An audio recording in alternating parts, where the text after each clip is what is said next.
ప్రచారం ఎలా జరుగుతుంది? చూస్తున్నారు కదా మీరే, చాలా బాగా జరుగుతుంది. ప్రజలు ఎక్కడికి వెళ్ళినా కూడా బ్రహ్మరథం పడుతున్నారు. బీఆర్ఎస్ పార్టీకి 10 సంవత్సరాలు కేసీఆర్ పాలనలో ఏదైతే మేము సంక్షేమం పొందామో, అభివృద్ధి జరిగిందో అది మేము 20 నెలలుగా 2 సంవత్సరాలుగా మేము మిస్ అవుతున్నాము. డెఫినెట్గా కేసీఆర్ గారిని మళ్ళీ ముఖ్యమంత్రిగా చూడాలి అంటే జూబ్లీ హిల్స్లో బీఆర్ఎస్ జెండా ఎగిరేయాలని చెప్పి ప్రజలే చెప్తున్నారు మాకు. కాబట్టి ఎక్కడికి వెళ్ళినా కూడా ప్రజలే చెప్తున్నారు మీరు రానక్కర్లేదు, మేము కారు గుర్తుకే ఓటేసి మిమ్మల్ని గెలిపిస్తామని కూడా చెప్తూ ఉన్నారు. మరోవైపు నవీన్ యాదవ్ గారు మేమే భారీ మెజారిటీతో విన్ అవ్వబోతున్నాము, పార్టీని కాదు నన్ను చూసి ఓట్లేస్తారని చెప్పేసి నవీన్ యాదవ్ అంటున్నారు కదా. మరి నవీన్ యాదవ్ నా దృష్టిలో ఒక సామాన్య కార్యకర్త కూడా సమానం కాదు. ఎందుకంటే అతనికి అసలు ఏ విషయమో తెలియదు. ఏ రోజు కూడా ప్రజల మధ్యలోకి వచ్చి ప్రజల సమస్యలు తెలుసుకున్న వ్యక్తి కాదు. కేవలం ఏదో ఊరికే షోపుటప్పులు చేసి 100 మంది వెనకాల ఉండగలంత మాత్రాన వాళ్ళు ఓట్లు వేస్తారని కాదు.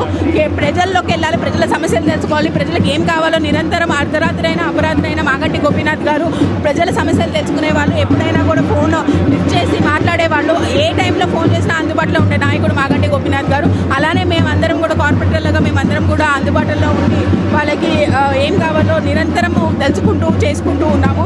ఈరోజు మేము నడుస్తున్నారు ఈ రోడ్డు మాగంటి గోపీనాథ్ గారు ఆధ్వర్యంలో చేసిన రోడ్డు. కాబట్టి ప్రతి గల్లీకి వెళ్ళినా, ఏ గల్లీకి వెళ్ళినా సివరేజ్ లైన్లు, వాటర్ లైన్లు, రోడ్లు ఏదైనా సరే 10 సంవత్సరాలు బీఆర్ఎస్ పాలనలో మాత్రమే జరిగింది. 20 నెలలుగా కూడా మేము బడ్జెట్ కోసం వెళ్ళిన కమిషనర్ గారి దగ్గరికి వెళ్ళిన, జనరల్ కమిషనర్ గారి దగ్గరికి వెళ్ళిన ₹1 బడ్జెట్ కూడా కేటాయించకపోగా ఇంకా స్ట్రీట్ లైట్స్ కూడా అందించలేని సిచ్యువేషన్లో జిహెచ్ఎంసీ ఉంది ఈరోజు. కాబట్టి కూడా ఇవన్నీ కూడా ప్రజలు గమనిస్తున్నారు. ముఖ్యంగా జూబ్లీ హిల్స్ ప్రజలకి ఏం చెప్పాలనుకుంటున్నారు? ఎందుకంటే ఎలక్షన్స్ కూడా చాలా తక్కువ సమయం ఉంది కాబట్టి.